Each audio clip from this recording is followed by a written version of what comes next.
Scan to unlock Sovi and ace your tests.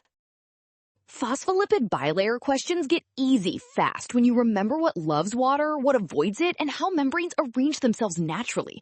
Watch this closely. Phospholipids are amphipathic, which means each one has a hydrophilic head that interacts with water and hydrophobic tails that avoid water, so both parts need positions matching those properties. In a plasma membrane, water's on both the outside of the cell and the inside, so the hydrophilic heads face outward toward water while the tails turn away.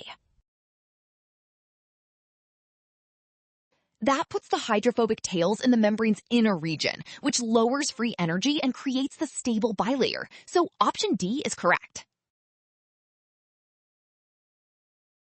Well done! Option D. Scan now, do not rush signs and directions. Trust the given properties and check each step before locking in.